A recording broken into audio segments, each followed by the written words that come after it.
하나님 앞과 살아있는 자와 죽은 자를 심판하실 그리스도 예수 앞에서 그가 나타나실 것과 그의 나라를 두고 엄히 명하노니 너는 말씀을 전파하라. 때를 얻든지 못 얻든지 항상 힘쓰라.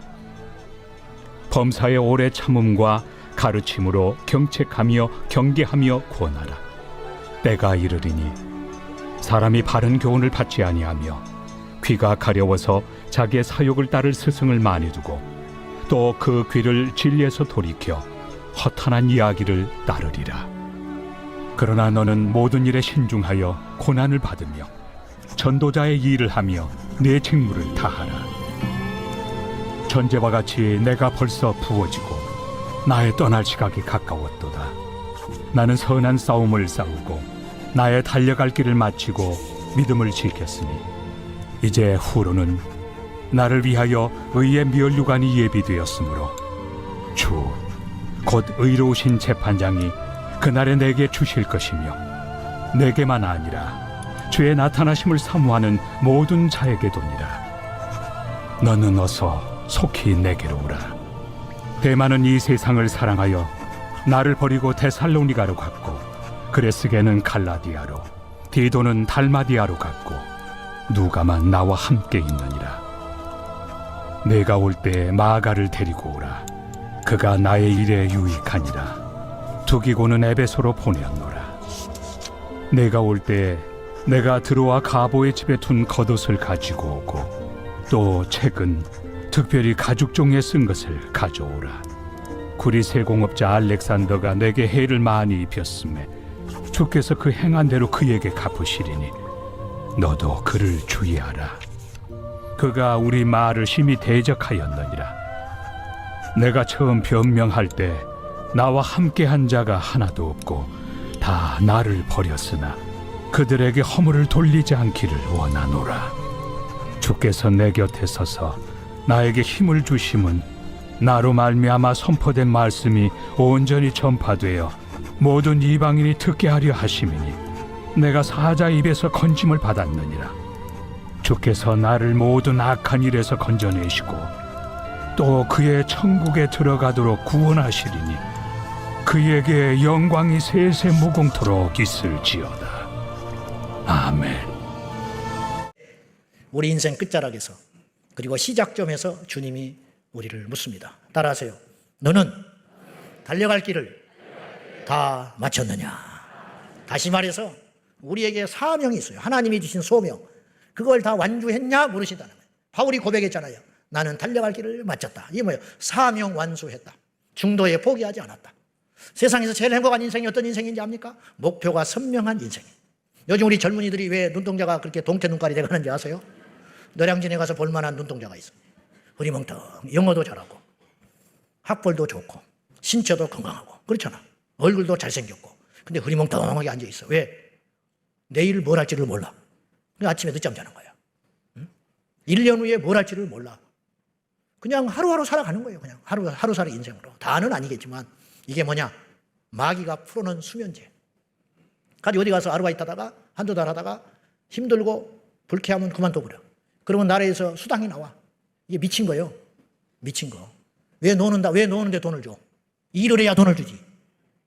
정말 돈은 가치 있고 힘들고 어려운 데를 써야지. 사지 멀쩡해서 그러니까 1년 하다가 쉬고 쉬는데 일을 하면 돈이 안 나와요. 그러니까는 쉬어야 돼. 그냥 무조건 쉬어야 되는 거예요. 놀게 만드는 거. 이게 마귀가 만든 법이다. 나는 감히 그렇게 이야기하고 싶어요. 정말로 일할 수 없어서 정말로 일을 하고 싶은데 할 수 없는 사람한테 그것이 흘러가게 해야지. 우리 세금이 그렇게 쓰이면 되겠습니까? 나는 정부를 비판하는 게 아니에요. 이게 큰 틀에서 생각을 해봐라 이 말이에요. 결국 제가 무슨 말을 하려고 하는 거냐면 일이 복인데 일이 없다. 일을 안 한다. 근데 일 중에 최고의 으뜸의 일이 어떤 일이냐? 하나님께서 주신 하나님의 일. 그게 사명이라고 하는 것이. 바울은 그 사명을 향하여 달려갔는데 얼마나 사명으로 무장된 사람이었는지 사도행전 20장 24절에 자기 생명과 바꿀 수 있는 일이 있다고 바울은 고백을 했어요. 나의 달려갈 길과 주 예수께 받은 사명, 곧 하나님의 은혜의 복음을 증거하는 일을 마치려 하면은 나의 생명을 조금도 귀한 것으로 여기지 않는다. 한편으로 생각하면 멋있잖아요. 한편으로 생각하면 얼마나 확신 있고 선명한 삶을 살았습니까? 그러니 사도 바울의 눈동자가 흐리멍텅할 일이 없지, 시험 들 일이 없지, 주저앉을 일도 없지, 게을 일도 없지, 상처받을 일도 없지. 상처가 없는 게 아니라 상처받을 시간이 없는 거예요. 왜냐? 달려갈 길이 분명하니까. 할렐루야. 주님이 물어요. 우리 인생 끝자락에서 묻는다니까. 너는 달려갈 길 다 마쳤냐?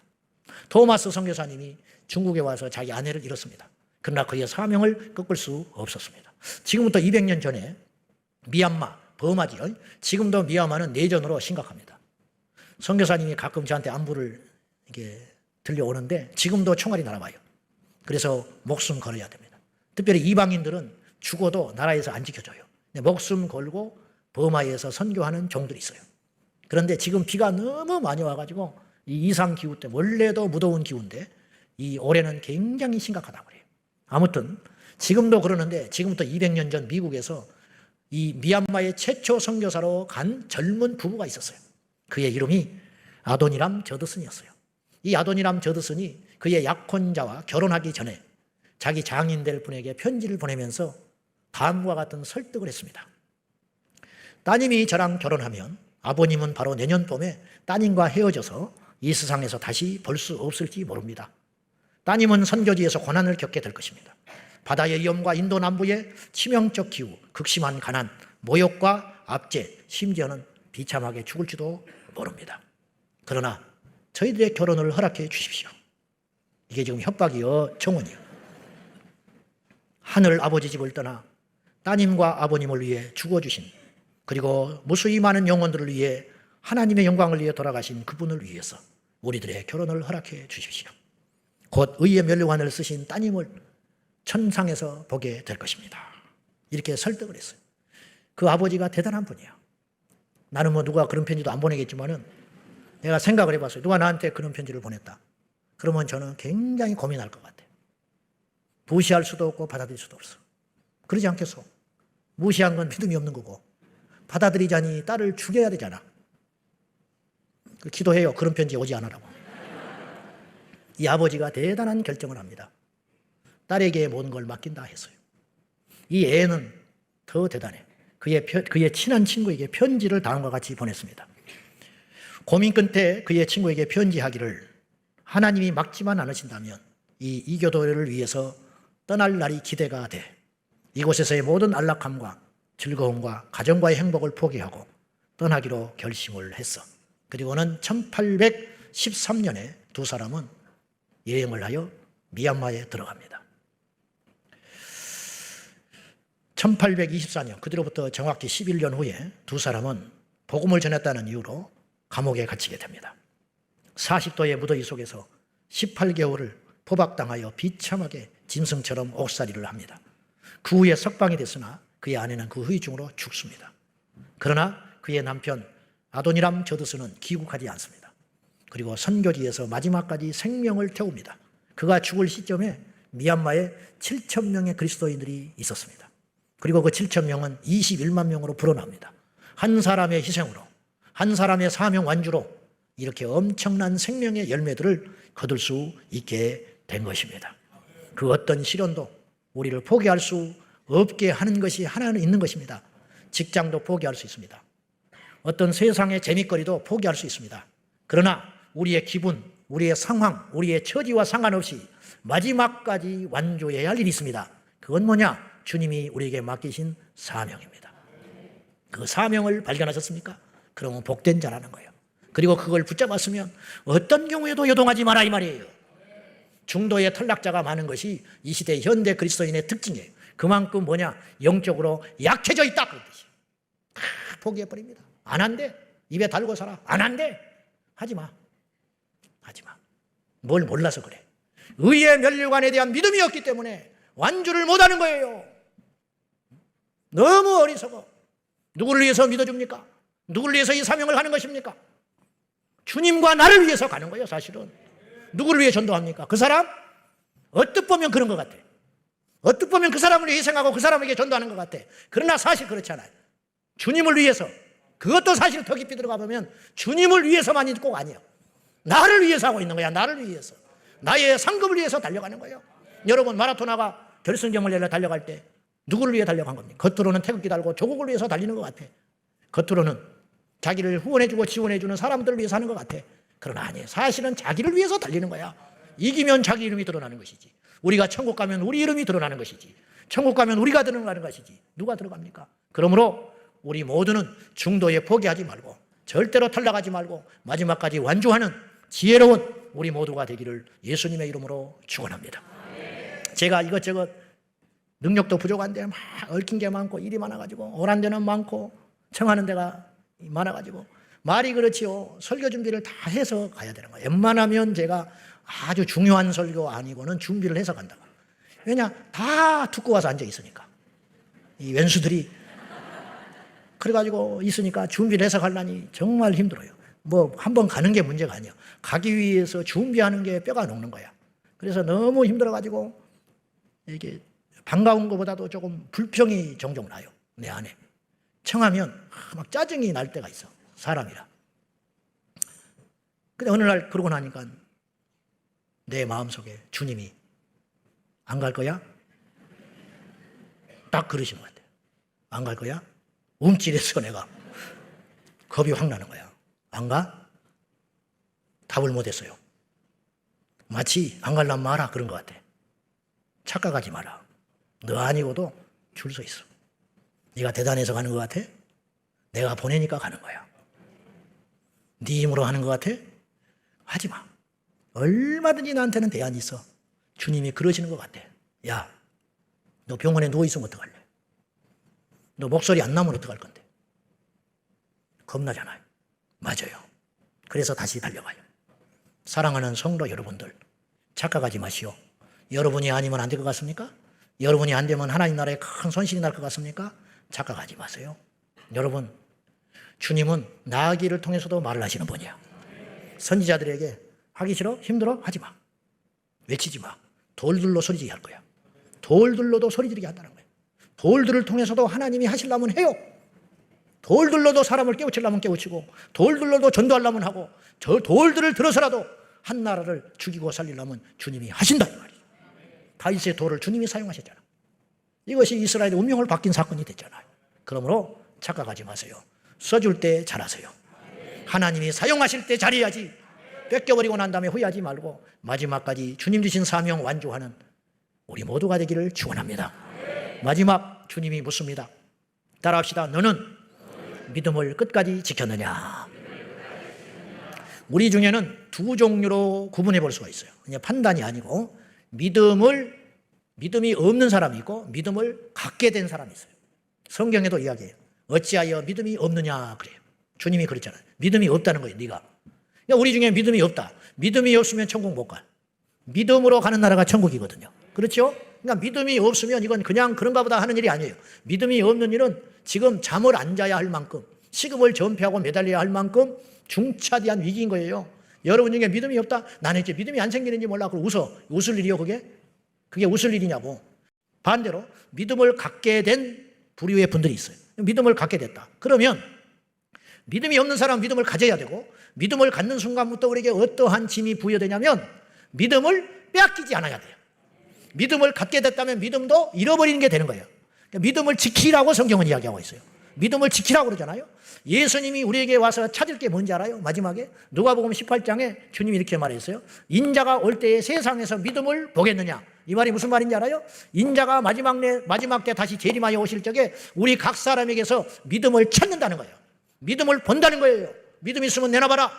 있어야 내놓지. 없으면 주님께 책망받는 거예요. 이건 보통 일이 아니라는 거예요. 그러므로 혹시라도 우리 안에 주님을 향한 믿음과 천국의 소망으로 믿음이 있다면 이 믿음을 빼앗기지 않게 하여 마지막까지 지키는 신앙인이 되어야 된다 이 말이에요. 바울은 자기의 믿음을 지켰다고 고백하고 있어요. 내가 믿음을 지켰다고 고백하지 않습니까? 그랬기 때문에 주님이 나에게 의의 멸류관을 주실 거라는 거예요.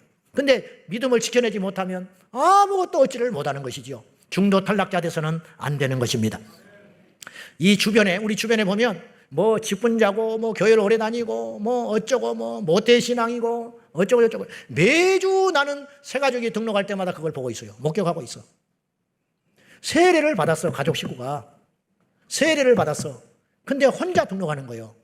매주 내가 그걸 겪고 있어요. 그럼 물어. 이 자녀는 어디 갔습니까? 세례 받았는데. 그러면 쉬고 있대. 그걸 쉬어서 될 일입니까? 밥은 안 쉴 거 아니야. 밥은 먹을 거 아니야. 직장은 어지간하면 안 쉴 거 아니야. 근데 왜 믿음은 쉬냐고. 쉬고 있대. 그러면 그게 낙심자거든요. 코로나 와중을 통해서 쉬었대. 적어도 한국계 코로나를 통해서 10% 이상은 날아가 버렸어요. 없어져 버렸다니까. 우리 교단이 2021년부터 지금 2년간 통계를 보니까 9만 명이 사라졌어. 통계로 9만 명이 사라져버린 거야. 더 많을 거예요. 239만 명이었는데 230만 명으로 통계가 나왔어요. 그러니 9만 명이 사라져버렸어요. 9만 명이 믿음을 떠난 거예요. 통계적으로 그렇다 이 말이에요. 그러므로 믿음을 지켜낸다는 건 생각보다 결코 쉬운 일이 아닌 거예요. 자, 그러지 않기를 바라지만 어쩔 수 없는 상황이라면 모르지만 시험에 들고 내 자존심을 버리지 못하고 어떤 마귀의 공격을 받아가지고 유혹에 넘어져가지고 믿음에서 벗어나는 일이 있어서는 안 되는데 1년 후에 여러분들이 여전히 여기 있을 확률이 얼마나 될 것 같아요? 100%는 아니에요. 장담 못해요. 누구도 장담 못해요. 저는 숱하게 많이 넘어지는 사람을 봤어요. 저에게 죽으면 염을 해달라는 사람이 있었어요. 평생 함께 하겠다 이 말이에요. 그러나 없어요, 이 자리에. 생명을 걸겠다라는 사람이 있었어요. 우리 교회의 뿌리를 받고 자기의 생명을, 인생을 걸겠다는 사람이 있었어요. 그러나 말 한마디로 나가 떨어졌어. 그래서 바울은 경고합니다. 섰다 하는 자는 넘어질까 조심해라. 구역장 권사가 있었어. 내가 부목사 할 때. 지금은 완전 불신자 되어버렸어요. 근데 어떤 현상이 일어나고 있냐. 믿음에서 파선한 사람은 안 믿었던 사람보다 더 강팍해져 버려. 희한해. 아주 더 강팍해져. 그러니 여러분은요, 지금 믿음의 반열에 들어왔다고 안심하지 말고 여기서 미끄러져 버리면 다시 회복하는 건 불신자가 돌아오는 것보다 10배는 힘들다. 그렇게 꼭 알고 마지막까지 변질되지 말고 믿음을 여러분 스스로를 위해서 지키시기를 축복합니다. 325년, 주 325년 콘스탄틴 황제가 우리 세계사 속에서 알듯이 313년의 기독교를 공인합니다. 이제 기독교는 더 이상 변방의 종교가 아니고 핍박받는 종교가 아니고 로마의 공적인 종교가 돼요. 그리고 나중에 국교로 삼지요. 근데 325년에 니케아 회의를 주최를 합니다. 콘스탄틴 황제가. 그래가지고 그 당시 지하에 숨어있고 핍박을 피해있고 지하교회에 숨어있던 순교를 각오하고 믿음을 지켜냈던 교회 지도자들 300여 명이 감격스럽게 모여가지고 1회 니케아 회의를 시작을 했습니다. 그때 온 사람들의 면면은 하나같이 육체가 상한 사람이 한 명도 없었어요. 눈이 뽑히고 팔이 잘려나가고 발이 잘려버리고 혀가 잘려나가고 그리고는 그 핍박의 흔적을 가지고 고난의 흔적을 가지고 300여 명의 목회자가 모여서 니케아 회의를 앞두고 예배를 드리며 성찬식을 거행을 하는데 그 성찬식을 거행하는 감독이 다음과 같이 위로를 했습니다. 여러분, 우리는 주님을 위해 박해를 받다가 온몸이 이렇게 됐습니다.